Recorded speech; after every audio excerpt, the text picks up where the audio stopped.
And Christine, one of the things that I talked to Noah Crouch about when he was on, I asked him if he was doing anything for Halloween, and he goes on to tell me that they had already put up their Christmas tree. Oh my gosh. They said it's a Halloween tradition now. Have you guys, when are you guys for Christmas tree? When do you guys usually do that? Is that like a Black Friday thing? Yeah, it's a Black Friday thing for me. Yeah, well, we've been peer pressured because everybody's posting their tree up and already celebrating, and we put ours up this past weekend. And we're a Black Friday family usually, at least growing up I was. Right. But I also think a combination of being peer pressured, but also having a 4-year-old Yeah. who understands it. But on the flip side, we have to keep telling her, no, it's not Christmas Eve. Right. It's not. No, Santa's not coming yet, because she asks us every 5 seconds now.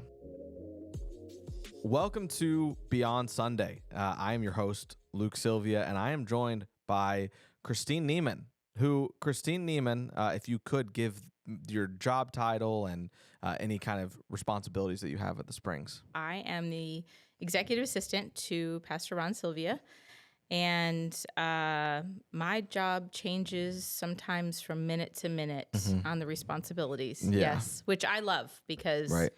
I certainly don't want a desk job that I just sit at and type things all day. I like the adventure. I like the challenge. Yeah, Christine is the one that we go to if we have questions about, especially the calendar, because things that my dad doesn't know the answer to, Christine knows the answer to.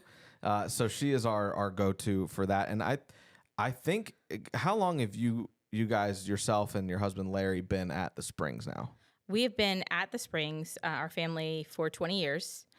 And I have been on staff. January will be 13 years that I've been on staff. That's crazy. Yeah. Because when you started on staff though, where were you at? Kids ministry. Okay. And then how many different, if you had 3 or 4 roles in that year? At least. So I went kids ministry, went out to the Lady Lake campus for about a year and a half. Came back this way. I was groups coordinator. Then I was the groups director. Yeah. And then I became Ron's assistant. And in that, I've taken on, been overseeing facilities and maintenance for a short season. I've served in student ministry. I've done everything but worship and production. Right. So, I mean, I'd love to be on worship, but I'm not talented enough to be on worship. You're on the podcast, so you're close to production now. You're close to production now. That is kind of sums up ministry as a whole. For those of you that are watching and listening, going through and wearing that many hats is not the usual path for people on staff, but I would say that there are many, many people that get close to that amount of roles because when you're called, you're willing to do whatever. Yes. I will drop whatever it is that I'm doing if we think that this other thing is going to further people meeting Jesus, coming to the Springs and furthering the kingdom. Yes. And so Christine has stepped into that role, but and done it incredibly well. Everybody loves Christine. So and even when I was middle school, maybe 5th grade, probably middle school, when me and Jesse, your oldest, started hanging out. Yes. And I think that was in middle school. So Christine and I and the Niemans, we go way back more than just being on staff at the Springs. If you want to know any stories, just see Please me don't. after. Please don't. I do remember going to Wild Waters when Jesse was a lifeguard. Nieman was a lifeguard and Brandon Kluge Yes. were there. And I honestly feel like I pinpoint that to the beginning of me really hanging out with Jesse, because I saw him there and I was like, oh, you go to my church. And then from there was like the actual intentionality of a friendship from moving forward, which is pretty crazy that I remember kind of what I feel like is the inception of that. But always fun time. So Christine, we've talked about kind of your roles, how long you've been on staff. How did you and Larry get to the Springs initially, just as someone that attended here?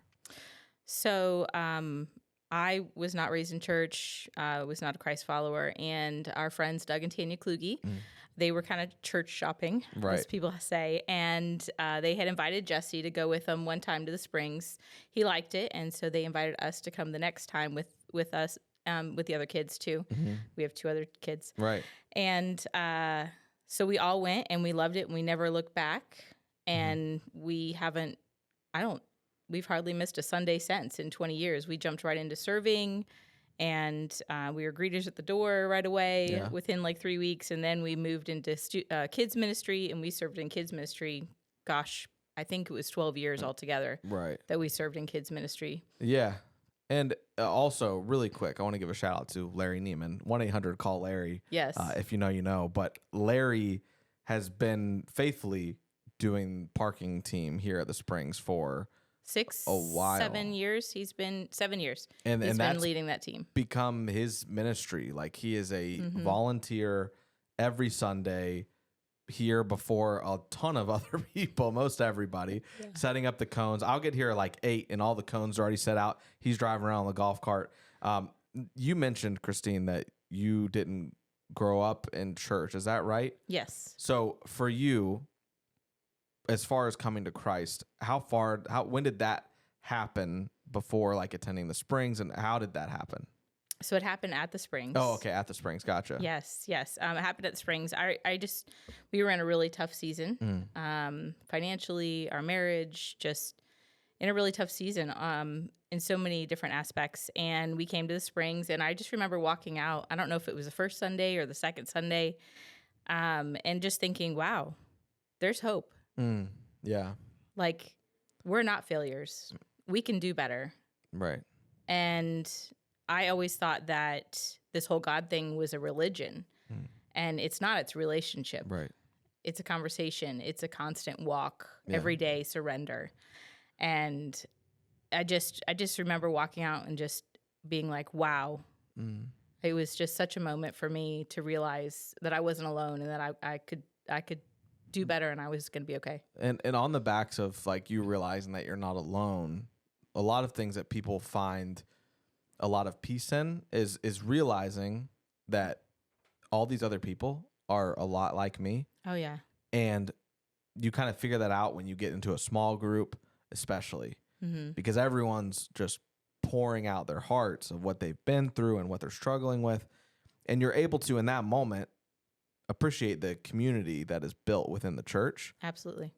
How soon after for you guys coming to the Springs did you guys get into a small group with the Kluges, or eventually, or what was kind of like your small group journey to realizing kind of everybody shares the same struggles?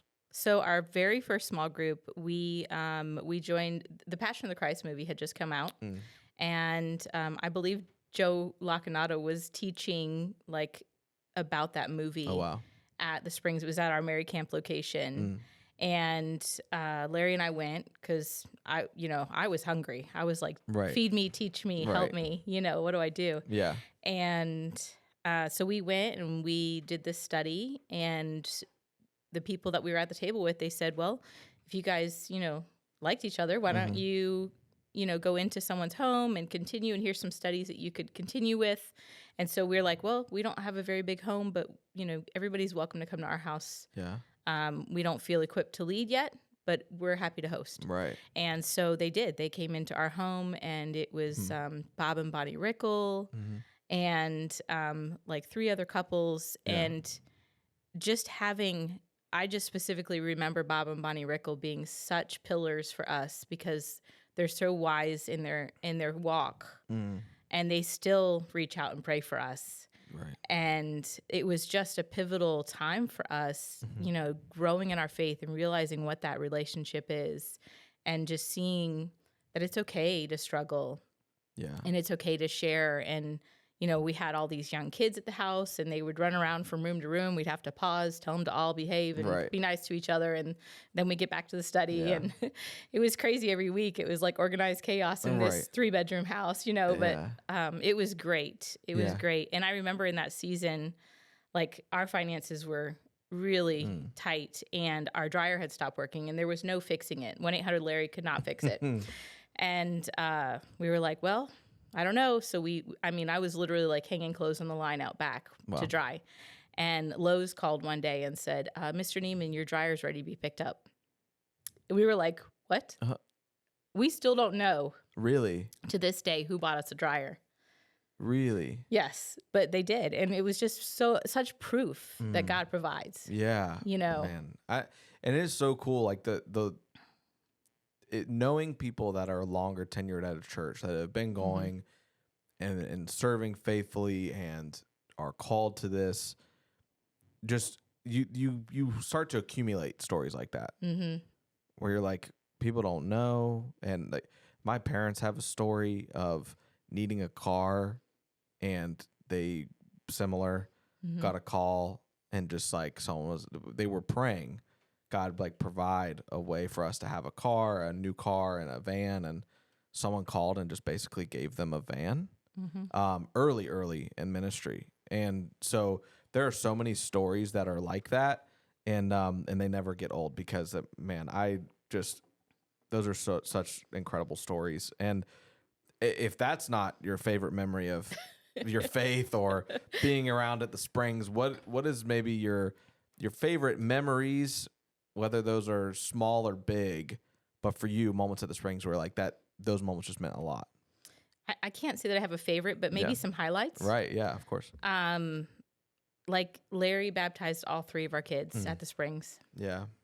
All 3 of our kids came to faith, found their own faith, didn't piggyback off of ours, found their own faith, and he baptized all 3 of them. They're all adults now, 2 out of 3 married and active in church, and we super proud of them. Yeah. Moments like If Gathering last year when Larry and I helped in baptizing Nicole, who couldn't walk on her own legs, and we basically carried her into the baptismal. Yeah. Just such a special moment. Gosh, back in the day, talking to Jan Grego in the auditorium, just Jan reaching out and telling us, it's okay, we've got you. Just conversations with her. Bob and Bonnie Rickle. I remember Larry going through something, and we wrote it down in the prayer requests, and Bob stopped in the parking lot and prayed for Larry. Because he's out there serving. And so just so many highlights. Like, I could go on and on. Yeah. I don't have a favorite. There can't be a favorite. There's just so many great moments. And like you said, a lot of those involve people and how they made you feel. And I have been going back to this quote so much from Will Guidara, who is an author, but he started out in the restaurant business. But one of the things that he says in his book is, people will often forget what you say, but they will never forget how you made them feel. And that's just like, when you talk about your favorite things about the Springs in general, it's just like the intertwining of people's lives and the encouragement that they bring and the way that they're able to fill our cups and like the way we're able to pour into people. Yes. And for every memory you have of how good someone was to you, the longer you're at the church, like, you hope that people have that many stories about yourself. And it is so powerful. So, Christine, I want to transition into this past weekend. Joe Lacognata, which, full circle moment, you referenced him, and that he was preaching with that early on at the Springs. And Joe still been he's been at the Springs forever at this point, and just always does such a great job, and is so calming, but also able to convict.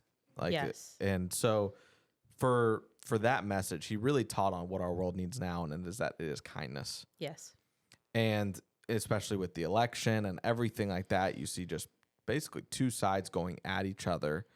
And he just, he really didn't even reference that much, but everybody in the room, it was like, okay, I understand where he's coming from. He doesn't even have to say it. Kindness is what we need, and I need to be kinder, especially right now. But he talked about that when growing up, his family had an orange grove here in Florida, and even though they lived in, I believe, Illinois at the time, and just that there was basically like a disease that broke out. But what they ended up to find out is that it was found at the root, right, and not in the fruit. And so his whole point was, oftentimes we think we have a fruit problem, but in reality, you have a root problem, right? Where the growth even starts to happen of the tree itself, not just the fruit at all. And so really one of the things that I want to kind of sit on here is that he talked about that the world needs to see a move of God that is only possible when God moves through people. Mm-hmm. And when you think about that, he said it, and I immediately started to think about what does this mean, and how do we unpack this? Because there are Christians who often aren't able to, like, they aren't allowing God to really move through them. Mm-hmm. And this happens a lot. And how do we get to the point where God is moving through us? What does that look like? And I think for me, really what that looks like is giving everything to him. Just simple things like setting aside a time for prayer and getting closer with him to actually know him. Mm-hmm. Because, and this is also where I want to go, is that he was talking about the WWJD movement, and he joked and said it's the "What would Joe do" movement. And then he said, obviously with "What would Jesus do?" he said, how are we able to know what Jesus would do if we don't know Mm-hmm. what he would do? And what does that look like? How do we stay in the Word and look at Jesus' life and the Gospels? And that really hit me, because it was like there are so many times where we look at the balance of truth and grace, and Jesus showed both so well. Mm-hmm. But so oftentimes we just see the truth and we skip the grace part. Right. And so there is so much to that of we need to spend time with him. Mm-hmm. And allow him, because that's how he moves through us, because we see how he lived.